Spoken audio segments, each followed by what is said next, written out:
अच्छा हबीब साहब, एक और मुतालबा कर रहे हैं खान साहब। उन्होंने कहा है कि गैर जानिबदारी के उसूल को बरकरार रखने के लिए काजी फायज ईसा साहब उनसे मुतालिक मुकदमात की समाअत ना करें। मुझे इस खत पे हैरत नहीं हुई, हैरत इस बात पे कि इसमें इतनी ताखीर क्यों हुई। ताखीर क्यों हुई? बिल्कुल उसकी वजह यह है कि उसकी वजह यह है कि चीफ जस्टिस जनाब जस्टिस काजी फायज ईसा जब चीफ जस्टिस नहीं थे और सिर्फ अदालत के जज थे, यानी अदालत के जज और मोहतरम जज थे, तो उस वक्त इमरान खान की हुकूमत की तरफ से एक रेफरेंस इनके खिलाफ आया था। अगरचे वो रेफरेंस पे नतीजा तो हुकूमत के हक में नहीं निकला था, लेकिन उसने इतनी बदमजगी पैदा कर दी थी सिस्टम के अंदर कि खुद जनाब जस्टिस काजी फायज ईसा साहब ने खत लिख के सदर साहब के भी मांगने शुरू कर दिए असासे, और उनसे मंसूब ऐसी बातें भी आना शुरू हो गई कि वजीर आजम भी अपने असासे दिखाएं, उन्होंने फलां असासा नहीं दिखाया। फिर एक मौका आया कि खुद जनाब जस्टिस काजी फायज ईसा एक मौके पे आके गवाह बन गए, यानी जब बेंच में बैठे हुए थे और उन्होंने कुछ कागजात दिखाने की कोशिश की जो हुकूमत के खिलाफ जाते थे। तो उस पे फिर जस्टिस गुलजार अहमद ने बाकायदा तौर पर हुक्मनामे का हिस्सा बना दिया इस कमेंट को कि आप वजीर आजम से मुतल्लिक, यानी उस वक्त के वजीर आजम इमरान खान से मुतल्लिक मुकदमे न सुने। तो जब ये एक फिजा मौजूद थी, तो उसके बाद फिर काजी फायज ईसा साहब के खिलाफ जो काजी फायज ईसा साहब के बारे में जो उनकी राय थी इमरान खान साहब ने उसका इजहार करते हुए बड़ा टाइम लगा दिया है। उससे पहले भी बहुत सारे लोग, मेरा ख्याल है कि उनकी पार्टी के वो इस राय के हामिल थे और उन्होंने अपनी पार्टी और अपनी राय को आज वॉइस कर दिया है, उसको आवाज दे दी है। तो इसके क्या देख रहे हैं, ऐसा हो सकेगा?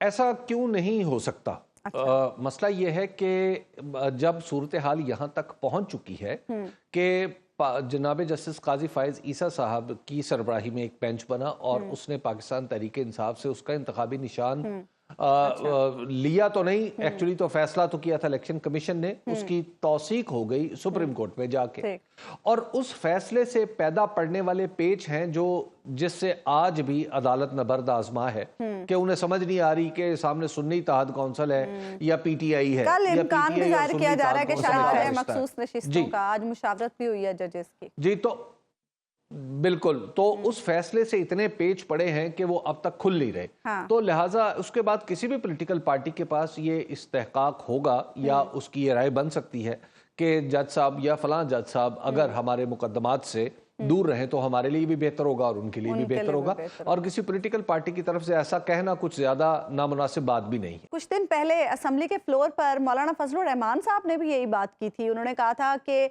री इलेक्शन होना चाहिए और ऐसा इलेक्शन हो जिसमें किसी की मुदाखलत ना हो। कमोबेश ऐसे ही अल्फाज आज खान साहब ने भी इस्तेमाल किए।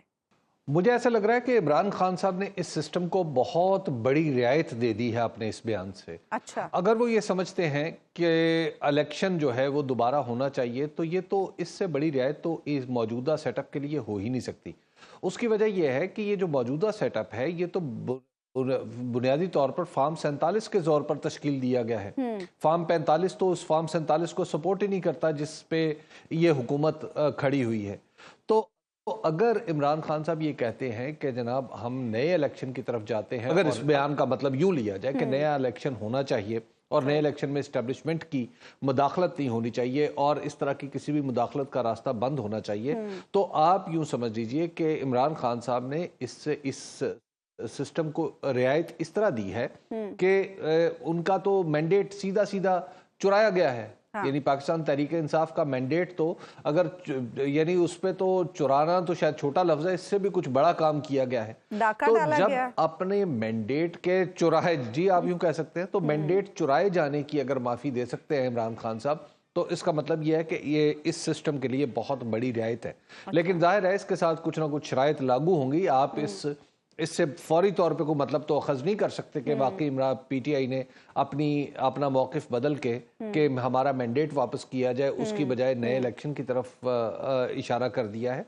ये ऐसी बात तो अभी फौरी तौर पे तो नहीं कही जा सकती।